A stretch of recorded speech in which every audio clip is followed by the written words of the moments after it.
scream tore through the Montana night like a knife through silk, and Sarah Bennett was already reaching for her medical bag before the frantic pounding on her door had even stopped echoing through her small cabin on the edge of Sweetwater Creek.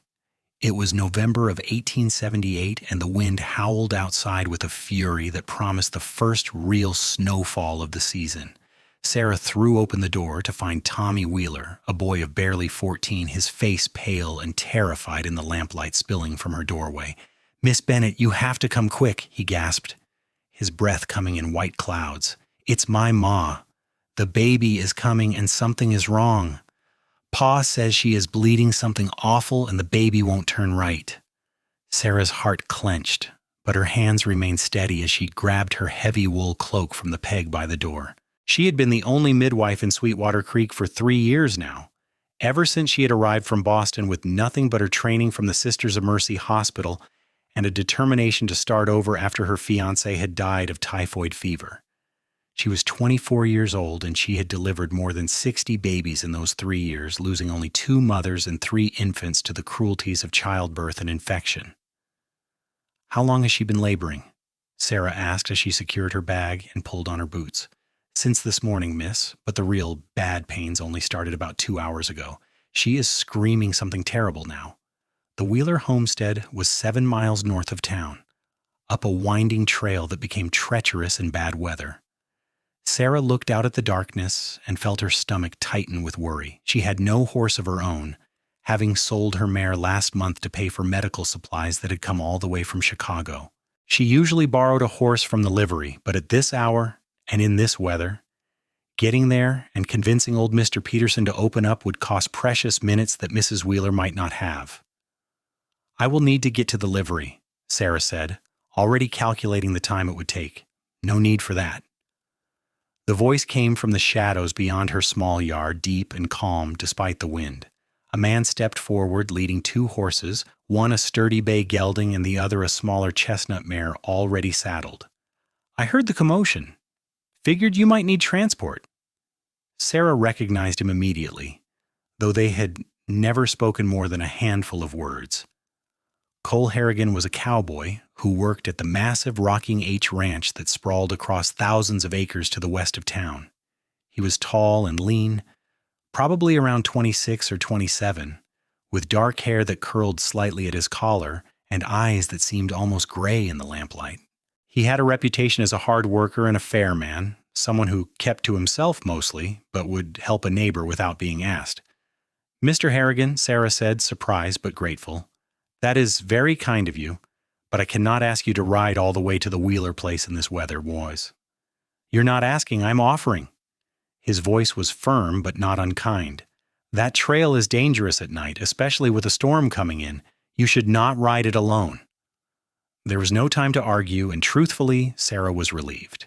She had ridden alone to homesteads and farms dozens of times, but always with a thread of fear running through her, aware of how vulnerable a woman alone could be on the dark trails where anything might happen. "Then I accept with gratitude," she said simply, and allowed him to help her into the saddle of the chestnut mare. Tommy scrambled onto his own horse, a scrappy pinto that had been waiting at the edge of the yard, and the 3 of them set off into the night. The wind cut through Sarah's cloak like it was made of paper, and she hunched forward in the saddle, protecting her medical bag against her chest. Cole rode beside her, his presence solid and reassuring, while Tommy ranged ahead, clearly desperate to get back to his mother. "How long have you been waiting outside my cabin?" Sarah called over the wind. Cole glanced at her, and she thought she saw the ghost of a smile on his lips. "Not long.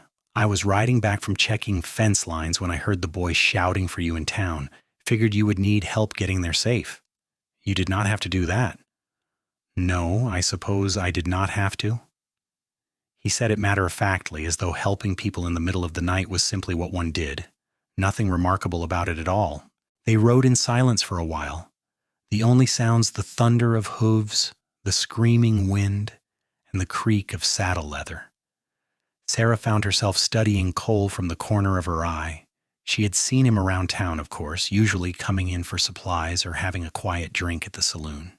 He never caused trouble, never got drunk and rowdy like some of the other cowboys. There was a stillness about him, a self-contained quality that made him seem older than his years. The trail climbed upward into the hills, winding through stands of pine trees that groaned and swayed in the wind. Sarah's hands were numb with cold despite her gloves, and she could feel the temperature dropping with every mile they covered. Snow was definitely coming, and soon. When they finally reached the Wheeler homestead, the small cabin was ablaze with lamplight, and Sarah could hear the screams even before Cole had helped her down from the saddle. She grabbed her bag and ran for the door, her exhaustion from the ride falling away as her training took over. Inside, the cabin was hot and close, the fire built up high against the cold. Mrs. Wheeler lay on a bed in the corner, her face twisted in agony, her nightdress soaked with sweat and blood. Mr. Wheeler hovered nearby, his face gray with fear, while two younger children huddled together by the fireplace, their eyes wide and frightened. "I am here, Mrs. Wheeler," Sarah said, her voice calm and confident as she stripped off her cloak and rolled up her sleeves. "I am going to help you and your baby. Everything is going to be all right." She examined the laboring woman quickly, her experienced hands assessing the situation. The baby was indeed malpositioned, turned sideways instead of head down, and Mrs. Wheeler was bleeding more than she should be. This was going to be difficult and dangerous, but Sarah had dealt with worse. She had learned from the best midwives in Boston, women who had taught her not just the mechanics of birth, but the art of staying calm when everything seemed to be going wrong. "Mr. Wheeler, I need clean cloths and hot water," Sarah said briskly. "Tommy, take your siblings into the other room and stay there until I call for you." She worked through the night, her hands steady and sure as she manually turned the baby, feeling for the tiny limbs and head, coaxing and guiding until finally, blessedly, she felt the baby shift into the correct position. Mrs. Wheeler screamed through her gritted teeth, bearing down with every ounce of strength she had left, and Sarah murmured encouragement, her voice low and soothing. "You are doing so well, just a little more. I can see the head now. One more push. That is all you need." Outside, Cole waited in the cold darkness, walking the horses to keep them from getting stiff, checking their hooves and adjusting their blankets. He could hear the muffled sounds from inside the cabin, the cries and murmurs, and he found himself praying silently for the first time in years. He barely knew Sarah Bennett, but there was something about her that had caught his attention the first time he had seen her walking through town with her medical bag, her spine straight and her eyes determined. She was pretty, certainly, with her honey-colored hair and green eyes, but it was more than that. There was a strength in her, a competence and kindness that drew him like a magnet. He had been alone for a long time. His parents had died when he was 16, leaving him and his younger sister to fend for themselves. He had worked every job he could find, finally landing at the Rocking H 5 years ago, sending money back to his sister in Kansas until she had married a good man and written to tell Cole he no longer needed to support her. Since then, he had simply worked, saved his money, and tried not to think too much about the fact that he was lonely. But watching Sarah ride through the night to help a woman in need, seeing the calm determination on her face, something had stirred in him, a longing he had thought he had buried years ago. The door to the cabin finally opened just as the first flakes of snow began to fall. Sarah emerged, her sleeves still rolled up despite the cold, her hair falling loose from its pins, and a tired smile on her face. "A girl," she said simply. "Both mother and baby are doing well." Cole felt the tension drain from his shoulders. That is good news. Very good news. It was close for a while, but Mrs. Wheeler is strong. Sarah swayed slightly on her feet, and Cole was beside her in an instant, his hand steadying her elbow. "You should rest before we ride back." Sarah shook her head. "I need to stay for a few more hours, make sure there are no complications, but you should go home, Mr. Harrigan. You have done more than enough, and you must be exhausted." "I will wait," Cole said firmly. "I am not leaving you here without a way to get home safely." Sarah looked up at him, really looked at him, and something passed between them in that moment. A recognition, an understanding. She nodded slowly. "Thank you." Cole settled himself on the porch, wrapped in a blanket that Mr. Wheeler had gratefully provided, and waited as the snow began to fall in earnest. Inside, Sarah cleaned and cared for mother and baby, showing Mrs. Wheeler how to nurse, checking for fever, making sure the bleeding had stopped. The children crept back in to meet their new sister, their fear replaced with wonder, and Mr. Wheeler shook Sarah's hand with tears in his eyes. "You saved them both," he said hoarsely. "I do not know how to thank you." "You just did," Sarah said gently. "Take good care of them." It was nearly dawn when Sarah finally emerged again, so tired she could barely stand. Cole rose stiffly from the porch, brushing snow from his shoulders, and brought the horses around. The world was white now, transformed by several inches of fresh snow, and the wind had finally died down to leave an eerie stillness in its wake. "Can you ride?" Cole asked, concern evident in his voice as he watched Sarah struggle to put her foot in the stirrup. "I think so," she said, but her movements were clumsy with exhaustion. Cole made a decision. "Ride with me. We will lead your horse." Before Sarah could protest, he swung into his saddle and reached down for her. After a moment's hesitation, she took his hand and let him pull her up behind him. She settled onto the horse's broad back, her medical bag slung across her body, and instinctively wrapped her arms around Cole's waist to keep her balance. The ride back to town was slow and careful, the trail treacherous with snow. Sarah rested her cheek against Cole's back, too tired to worry about propriety, and felt the steady rhythm of his breathing. He was warm and solid, and she felt safer than she had in a long time. Her life in Sweetwater Creek had been lonely in many ways. People respected her and needed her services, but there was always a distance. She was the unmarried midwife, the woman who had come from back east with a shadow of tragedy hanging over her. She had friends, certainly, but no one close. No one who made her feel the way she was feeling now, wrapped around this quiet cowboy who had waited all night in the snow just to make sure she got home safely. By the time they reached her cabin, the sun was rising in a pale gray sky, turning the snow-covered landscape into something magical and pristine. Cole helped Sarah down from the horse, his hands lingering at her waist perhaps a moment longer than necessary. "Thank you, Mr. Harrigan," Sarah said softly. "I could not have managed without you." "Cole," he said. "You can call me Cole." "Cole." She smiled, and he felt something warm unfold in his chest. "And you should call me Sarah." Sarah. He liked the way her name felt in his mouth. "Will you be all right? You should rest." "I will.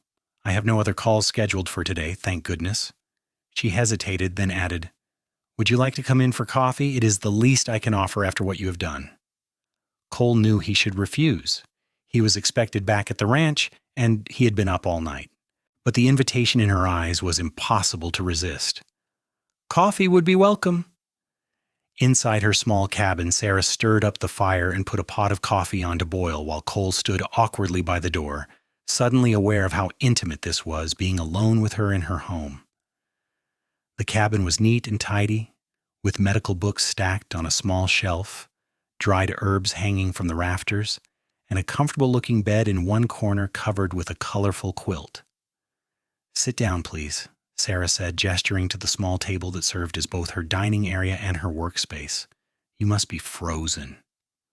Cole sat, and Sarah brought him a cup of steaming coffee, then sank into the chair across from him with her own cup.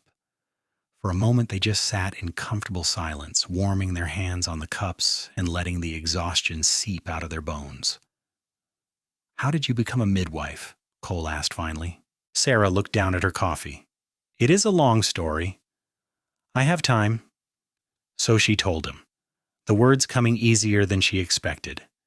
She told him about growing up in Boston, the daughter of a factory worker and a seamstress, about how her mother had died in childbirth when Sarah was 15, the baby dying with her, and how Sarah had vowed that day to learn everything she could to prevent other women from suffering the same fate.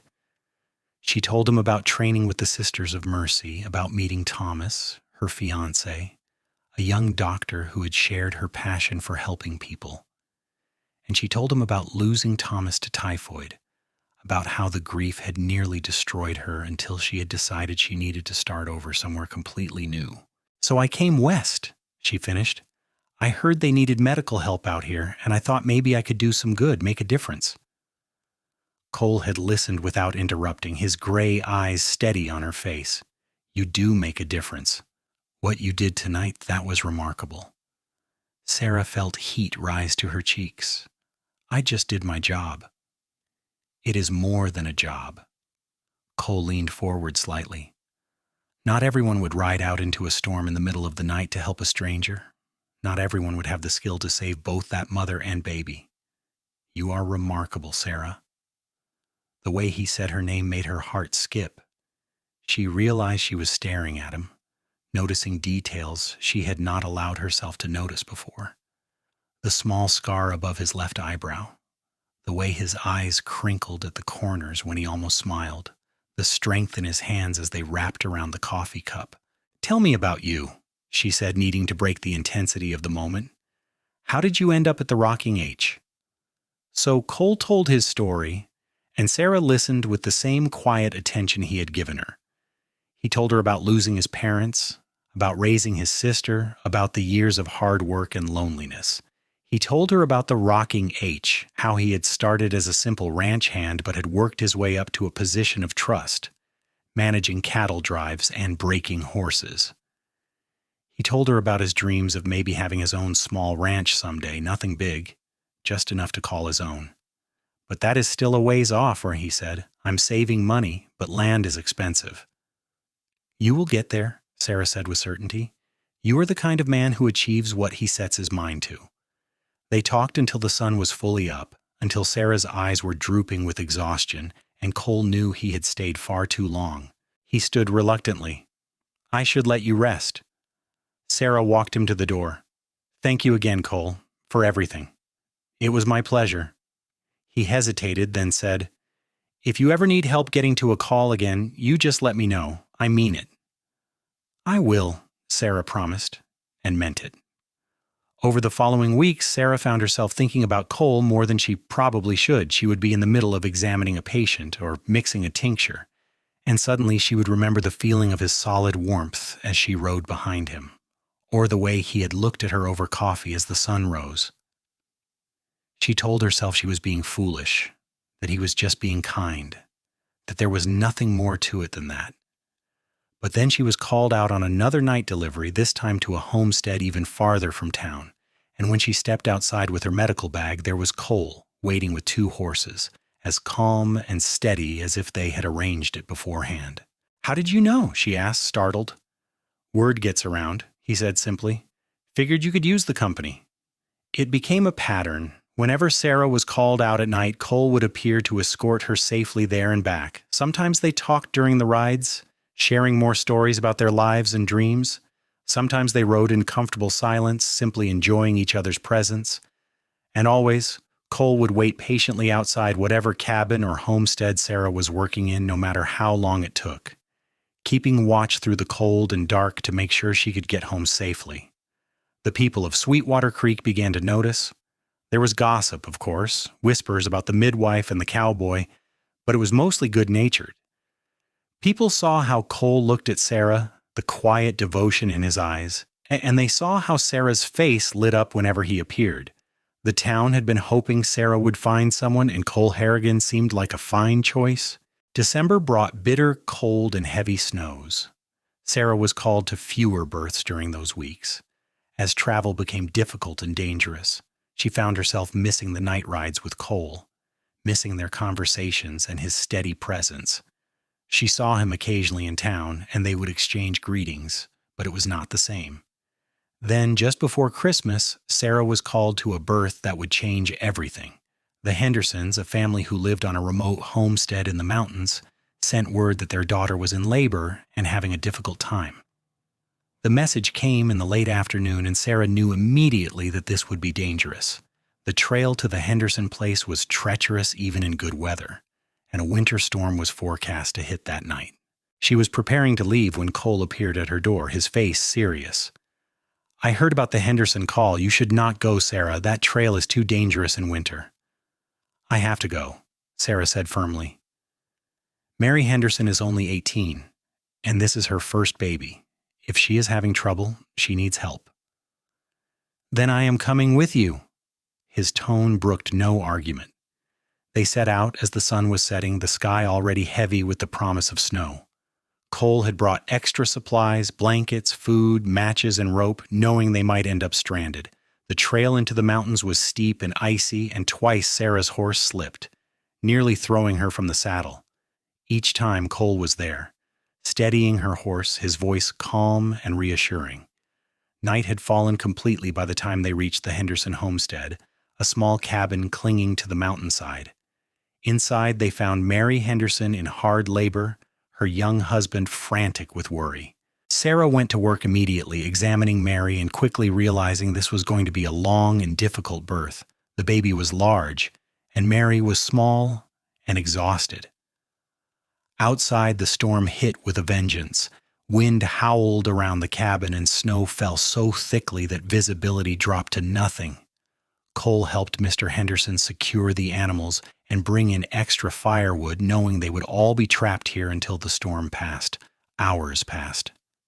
Sarah worked tirelessly, coaching Mary through contractions, massaging her back, checking the baby's position.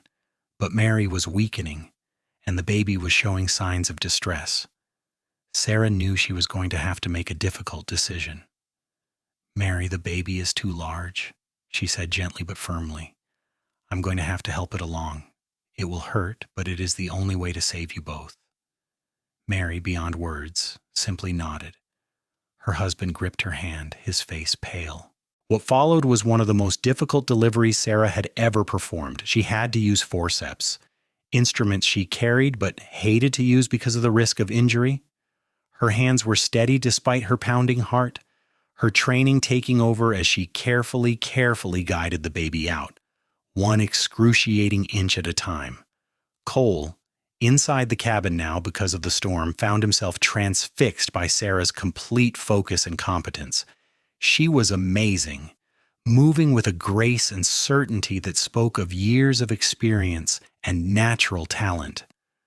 When the baby finally emerged with a lusty cry and Sarah held up a squalling, healthy boy, Cole felt tears prick his eyes. "You did it, Mary," Sarah said, her voice thick with emotion. "You have a son." The relief and joy in the room was palpable. Mr. Henderson was crying openly, and Mary, exhausted but radiant, cradled her new baby with trembling hands. Sarah cleaned up mother and child, checking carefully for any injuries, and was relieved to find both were going to be fine. It was only when everything was settled and the new family was resting peacefully that Sarah allowed herself to relax. She sank into a chair by the fire, suddenly shaking with delayed reaction. Cole was beside her immediately, wrapping a blanket around her shoulders. "You saved them both," he said quietly.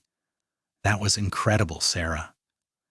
She looked up at him, and something in his eyes made her breath catch. It was more than admiration or respect. It was wonder and affection, and something deeper that made her heart race. "I could not have done it without you," she said. "Knowing you were here, that I was not alone, it made all the difference." Cole's hand came up to cup her cheek, his thumb brushing away a tear she had not realized had fallen. "You are never alone anymore. Not if I have anything to say about it." The storm raged outside for 2 more days, trapping them all in the small cabin, but it was not the hardship it might have been. Sarah and Cole helped the Hendersons care for the new baby, showing the nervous new parents how to change and swaddle and soothe. They shared meals around the fire, telling stories and laughing despite the howling wind outside. And late at night, when everyone else was asleep, Sarah and Cole would sit together by the dying embers of the fire and talk in low voices about everything and nothing. It was during one of those late-night conversations that Cole finally voiced what had been growing in his heart for weeks. "Sarah, I know we have not known each other long, but I need to tell you something." Sarah's heart was beating so hard she was sure he could hear it. "What is it?" "I have been alone for a long time. I told myself I did not need anyone, that I was fine on my own. But then I met you and everything changed." He took her hand, his touch warm and sure. "You are the bravest, kindest, most remarkable woman I have ever known. When I'm with you, I feel like I have found something I did not even know I was looking for. I am in love with you, Sarah. I think I have been since that first night I rode with you to the Wheeler place." Sarah felt joy flood through her, so intense it was almost painful. "Cole, I have been so scared to feel this way. After losing Thomas, I thought I would never love anyone again. But you have shown me that my heart is not as broken as I thought. I love you too. I think I have loved you since you waited in the snow all night just to make sure I got home safely." Cole leaned forward and kissed her, gentle and sweet. A promise and a beginning. When they finally pulled apart, both were smiling through tears. "When we get back to town, I want to court you properly," Cole said. "I want everyone to know that you are mine and I am yours."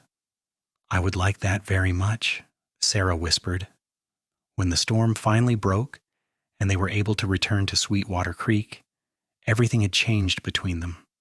They rode side by side down the mountain, no longer just a midwife and her escort, but two people who had found love in the most unexpected of places. The town noticed immediately. Cole began calling on Sarah properly, bringing her flowers he had ridden 10 miles to find, taking her to church socials and town gatherings. Sarah would wait for him to finish work at the ranch, and they would walk together through the snowy streets of Sweetwater Creek, talking and laughing and falling more deeply in love with every passing day. In January of 1879, on a crisp, clear Sunday after church, Cole asked Sarah to marry him. He did it simply, without grand gestures, just the two of them standing in the snow outside her cabin. He told her he did not have much to offer yet, just his wages from the ranch and his savings, but he promised to spend the rest of his life making her happy and keeping her safe.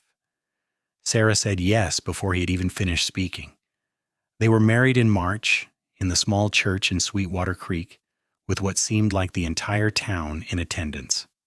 Sarah wore a simple blue dress, and Cole wore his best suit, and when they exchanged vows, there was not a dry eye in the congregation. These were two people who had both known loss and loneliness, who had both worked hard to build lives of purpose and meaning, and who had found in each other a love that felt like coming home. After the wedding, Cole moved into Sarah's cabin, and they began building a life together. Cole continued working at the Rocking H, but he started seriously saving for that small ranch he had always dreamed of. Sarah continued her work as a midwife, and Cole continued to escort her on night calls, now not just as her protector, but as her husband, her partner in every sense of the word. The first year of their marriage was not without challenges. Money was tight, and they had to be careful with every penny. Sarah had a few difficult births that left her shaken, and Cole was there each time to hold her and remind her that she could not save everyone, but that she saved more than most. Cole was injured once while breaking a particularly stubborn horse, and Sarah spent 3 anxious days nursing him through fever and pain, terrified of losing him the way she had lost Thomas. But they weathered each difficulty together, their love growing stronger and deeper with each passing month. In the spring of 1880, Sarah discovered she was pregnant. She had suspected for a few weeks, but had been almost afraid to hope, remembering her mother's death in childbirth, remembering all the things that could go wrong. But when she finally told Cole, his joy was so pure and complete that her fears melted away. "We are going to have a baby," he kept repeating, his hands gentle on her still flat belly. "A baby." "Are you happy?" Sarah asked, even though she could see the answer on his face. Happy does not begin to cover it. He pulled her into his arms, holding her like she was something precious and fragile. "You have given me everything, Sarah, a home, a purpose, and now a family. I love you more than I can ever say." The pregnancy was not easy. Sarah, who had helped so many women through this experience, found it humbling to be on the other side. She was sick for the first 3 months, exhausted for most of the rest, and toward the end frightened in a way she had never been for her patients. Cole was her rock, patient and understanding, taking over more of the household chores, refusing to let her make night calls after her 6th month no matter how much she protested. "The other women can manage without you for a few months," he said firmly. "I will not risk you or our baby." Sarah, who had always been so independent, found she did not mind being taken care of. It felt good to lean on someone, to trust someone completely. In December of 1880, on a cold night when the stars were bright and clear, Sarah went into labor. She had arranged for Mrs. Patterson, an experienced midwife from a neighboring town, to attend her. But when the time came, it was Cole who was her anchor. He held her hand through every contraction, murmured encouragement in her ear, and when their son finally entered the world with a strong, healthy cry, Cole wept openly. "A boy," Sarah said, exhausted but radiant. "We have a son." They named him Thomas Cole Harrigan, honoring both Sarah's lost love and his father. Tommy, as they called him, was a good baby, healthy and strong, and watching Cole with him made Sarah fall in love with her husband all over again. Cole was a natural father, gentle and patient, singing soft cowboy songs to lull Tommy to sleep, walking him around the cabin when he was fussy. By 1882, Cole had finally saved enough money to buy a small piece of land about 5 miles from town. It was not much, just 100 acres with a creek running through it and a small cabin that needed work, but it was theirs. They spent the next year fixing up the cabin, building a small barn, and buying a few head of cattle. Sarah continued her midwife work, now with Tommy toddling at her feet during the day, and Cole worked the ranch while still picking up occasional work at the rocking age. Life was hard but good. They had little in the way of material wealth, but they had each other and their son, and that was enough. On Sundays, they would take Tommy to church, and afterward people would stop them to chat, to ask Sarah about their latest ailments, to admire how big Tommy was getting. Sarah and Cole had become part of the fabric of Sweetwater Creek, respected and loved by their community. In 1883, Sarah became pregnant again. This time the pregnancy was easier, perhaps because she knew what to expect, perhaps because she was not working quite as hard with Cole managing the ranch. Their daughter, Grace Elizabeth, was born in the spring of 1884, and she was the image of her mother with honey-colored hair and green eyes. "Now we have one of each," Cole said, cradling his tiny daughter with an expression of absolute wonder. "We are blessed, Sarah, so blessed." The years passed in a blur of work and love and family. Tommy grew into a sturdy, curious boy who followed his father everywhere, learning about cattle and horses and the land. Grace was quieter, more thoughtful, often found sitting with her mother as Sarah mixed medicines or tended to patients who came to the house. In 1886, a doctor finally came to Sweetwater Creek, a young man named Dr. Harrison who had trained in St. Louis. Sarah was prepared to be resentful, to feel like she was being pushed aside, but Dr. Harrison sought her out immediately and treated her with enormous respect. "I have heard about your work, Mrs. Harrigan," he said. "The people here speak of you with great admiration. I hope we can work together. There is more than enough need for both of us." So Sarah and Dr. Harrison formed a partnership of sorts. He handled the injuries and illnesses, the broken bones and fevers, while she continued her work with mothers and babies. Sometimes they consulted on difficult cases, and Sarah found she enjoyed having someone to discuss medical matters with, someone who understood the weight of responsibility they both carried. Cole's ranch prospered slowly but steadily. He had a good eye for cattle, and his herd grew year by year. By 1888, he had hired 2 hands to help with the work, and the little cabin had been expanded into a proper house with 3 bedrooms and a real kitchen. It was not grand, but it was comfortable and full of love. On their 10th wedding anniversary in March of 1889, Cole took Sarah on a picnic to the spot where he had first told her he loved her, up in the mountains near the Henderson place. The children were staying with friends in town, and for one afternoon Cole and Sarah were just a man and a woman in love, sitting under a blue sky and remembering everything they had been through together. "Do you ever regret it?" Cole asked, lying on the blanket with his head in Sarah's lap. "Marrying a cowboy? Living out here instead of back in Boston?" Sarah ran her fingers through his hair, now starting to show a few strands of gray at the temples. "Never. Not for one single moment. You gave me a life I never dreamed I could have. You gave me love and family and a home. How could I ever regret that?" "I am the one who should be grateful," Cole said, sitting up and taking her hands in his. "You could have had anyone, Sarah. You could have married someone with money and position, but you chose me." "I chose you because you are the best man I've ever known," Sarah said firmly. "You are kind and strong and honorable. You have been my partner in every way that matters. I would choose you again and again, Cole Harrigan, in every lifetime." He kissed her then, deep and long, and for a while they forgot about everything else, lost in each other the way they still could be after 10 years of marriage.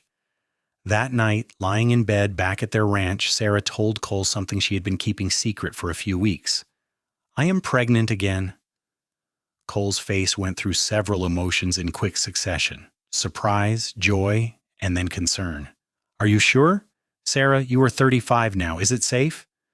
"I am a midwife, remember?" Sarah said with a smile. "I know the risks, but I also know my own body, and I feel strong and healthy. I think everything will be fine."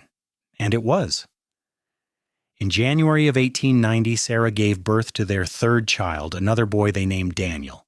The birth was easier than the other two, and baby Daniel was healthy and strong. Tommy, now 9, was delighted to have a little brother, and Grace, at 5, appointed herself the baby's guardian and protector. The 1890s brought changes to Sweetwater Creek and to the Harrigan family. The railroad reached the town in 1892, bringing with it more people, more commerce, and more opportunities. Cole's ranch continued to grow, and by 1895 he was one of the more successful ranchers in the area, respected by his peers and known for his fair dealing.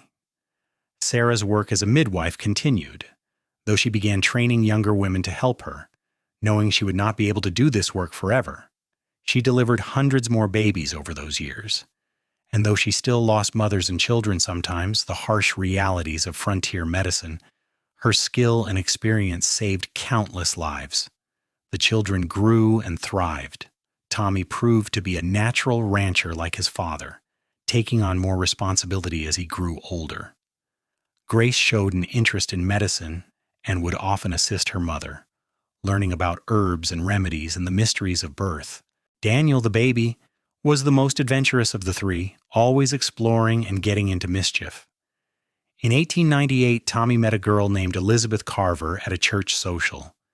She was the daughter of a local merchant, sweet and pretty, and Tommy was smitten immediately. Sarah watched her oldest son fall in love and remembered how she had felt when she first met Cole all those years ago. Tommy and Elizabeth were married in the spring of 1899, and suddenly Sarah and Cole were not just parents but in-laws, watching the next generation begin their own journey. The turn of the century found the Harrigans happy and prosperous. Cole was 47 and Sarah was 45, both still healthy and active. Though they had earned some gray hairs and laugh lines along the way, their ranch was paid off and profitable, their children were doing well, and they were respected members of their community. On a warm evening in June of 1900, Sarah and Cole sat on the porch of their house, watching the sun set over the mountains. Tommy and Elizabeth were living in a small house on the edge of the ranch property, and Elizabeth was expecting their first child. Grace was 16 now, talking about becoming a doctor like Dr. Harrison. Daniel, at 10, was off somewhere with his friends, probably getting into trouble. "Hard to believe it has been 22 years since that first night," Cole said, reaching over to take Sarah's hand, "when I waited in the snow for you to finish delivering the Wheeler baby." Sarah smiled, squeezing his hand. "Best decision I ever made, accepting your help that night. Best decision I ever made, offering it." Cole was quiet for a moment, then said, "Do you remember what I told you that night we were trapped at the Henderson place during the storm? when I said I was in love with you? Of course I remember. I think about it all the time. I told you that you were the bravest, kindest, most remarkable woman I had ever known. That is still true, Sarah. More true now than it was then. You have made my life into something I never thought I could have. You gave me a home and a family and a purpose beyond just surviving. You taught me what love really means. Sarah felt tears prick her eyes. Even after all these years, Cole could still make her feel like a young woman falling in love for the first time. You did the same for me. After Thomas died, I thought I would never be happy again. But you showed me that it was possible to love again, to build a new life. You were patient with me, you supported my work, and you have been the best husband and father I could have imagined. They sat in comfortable silence as the sky turned from gold to pink to purple. In the distance, they could hear cattle lowing and the sound of Tommy calling his dogs. The air smelled of sage and pine, and a light breeze rustled the leaves of the cottonwood tree Cole had planted when they first bought the property. I wonder what the future holds, Sarah mused. Tommy and Elizabeth's baby, watching our children grow up and have families of their own, growing old together. Whatever it holds, we will face it together, Cole said, just like we have faced everything else. Together. In August of 1900, Elizabeth gave birth to a healthy baby girl, making Sarah and Cole grandparents for the first time. They named her Sarah Grace after both her grandmothers, and watching Cole hold his tiny granddaughter, seeing the wonder and love on his face, Sarah fell in love with him all over again. Life continued to unfold in its beautiful, unpredictable way. Grace did indeed become a doctor, one of the first female doctors in Montana, studying in Chicago and then returning to Sweetwater Creek to work alongside Dr. Harrison, who was getting older and needed help. Daniel, restless and adventurous, left at 18 to see the world, sending letters from San Francisco, Seattle, and eventually Alaska, where he found work on a fishing boat. Tommy and Elizabeth had 3 more children, and the Harrigan Ranch continued to grow and prosper. Cole began teaching his grandsons about cattle and horses and the land, just as he had taught Tommy, passing down his knowledge and love of ranching to the next generation. Sarah continued her midwife work into her 50s, finally retiring when Grace returned as a doctor and could take over the care of pregnant women and mothers. It was strange at first, no longer being called out in the night, no longer being the one everyone turned to in crisis. But Sarah found she enjoyed having more time to spend with Cole, with her grandchildren, with the garden she had always wanted but never had time to cultivate. In 1910, Sweetwater Creek held a celebration for Sarah and Cole's 30th wedding anniversary. It seemed like the entire town turned out, along with dozens of families Sarah had helped over the years, bringing children and even grandchildren she had delivered. There were speeches and toasts, stories about the midwife and the cowboy who had found love in the night, who had built a life of service and devotion. I never imagined that night I first offered to escort Sarah to a birth, that it would lead to all of this, Cole said to the gathered crowd, his arm around Sarah's waist. I thought I was just helping a neighbor. I did not know I was meeting the love of my life. And I thought I was just accepting a ride, Sarah added, her eyes shining. I did not know I was starting the greatest adventure of my life. The years continued to pass, bringing joy and sorrow in equal measure, as life always does. Doctor. Harrison died in 1912, leaving his practice entirely to Grace. Daniel returned from Alaska in 1914 with a wife, a spirited woman named Margaret, who had run a boarding house in Nome. They settled in Sweetwater Creek and opened a general store, and Daniel, who had always been the family adventurer, finally seemed ready to put down roots. Tommy took over more and more of the ranch management as Cole got older, though Cole never fully retired, always finding something that needed his attention.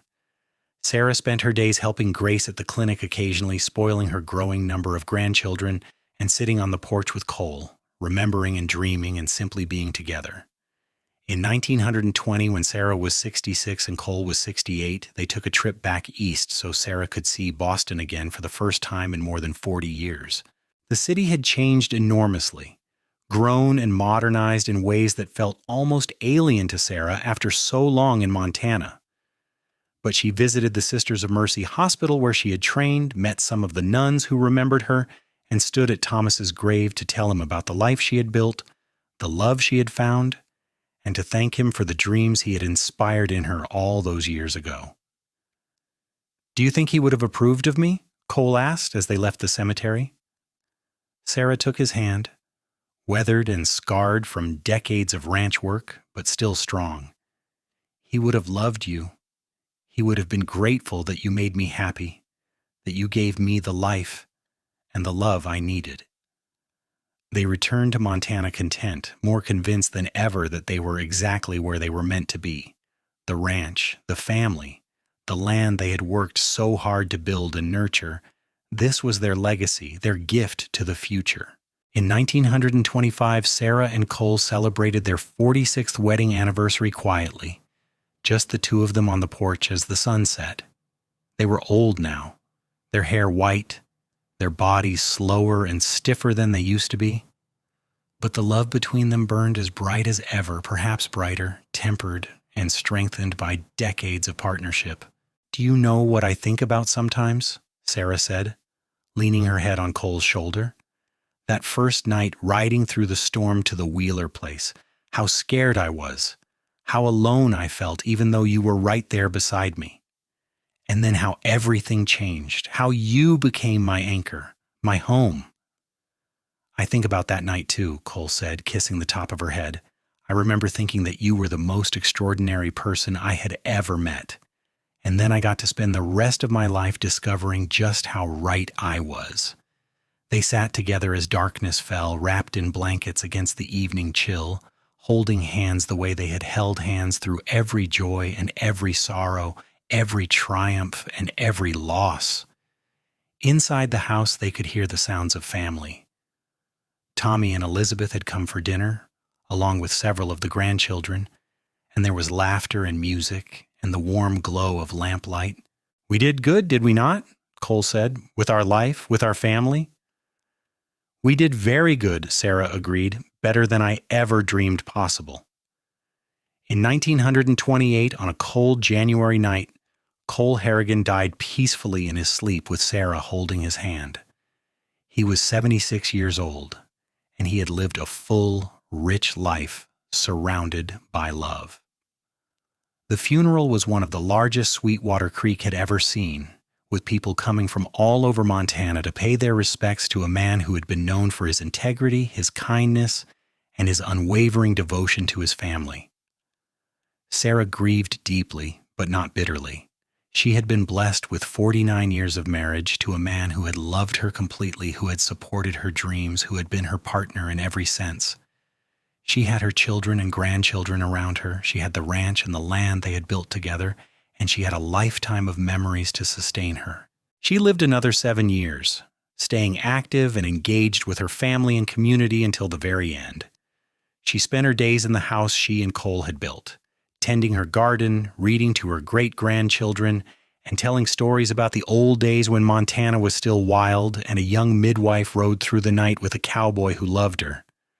Sarah Bennett Harrigan died in her sleep on a warm June night in 1935 at the age of 80. She was buried next to Cole on a hillside overlooking the ranch they had built together, under the endless Montana sky. At her funeral, Grace spoke about her mother's legacy, the hundreds of lives she had saved, the families she had helped, the example she had set of courage and compassion. Tommy spoke about the love between his parents, how it had been the foundation of everything good in his life. And Daniel, the youngest, told the story of how it all began that night in 1878 when a cowboy had offered a midwife a ride through the storm, and how that simple act of kindness had blossomed into one of the great love stories of Sweetwater Creek. The ranch continued through the generations, passed down from Tommy to his children and then to their children. The house that Cole and Sarah had built was preserved and maintained, becoming a beloved gathering place for the sprawling Harrigan family. And every year on the anniversary of Cole and Sarah's wedding, the family would gather at the graves on the hillside, bringing flowers and stories, making sure that the love between the midwife and the cowboy was never forgotten, because it was a love story worth remembering, not because it was perfect or easy, but because it was real. It was a story of two lonely people who had found each other in the darkness and had built a life of light together. It was a story of partnership and perseverance, of supporting each other's dreams and weathering storms together. It was a story of quiet heroism, of nights spent delivering babies and days spent building a ranch, of putting family and community above self, of loving deeply and truly for nearly 50 years. In the decades and generations that followed, when people in Sweetwater Creek told stories about the old days, about the legends and heroes who had helped build the town, the story of Sarah and Cole was always among them. The midwife who had ridden through countless storms to bring life into the world, and the cowboy who had made sure she never rode alone, the woman who had come west with a broken heart and had found healing and service, and the man who had been lonely until he found the one person who made him whole. It was, everyone agreed, a love story for the ages. Not because it was dramatic or tragic, but because it was beautiful in its simplicity and powerful in its steadfastness. It was the kind of love that changed lives and built legacies, that created families and communities, that turned a wild frontier into a home.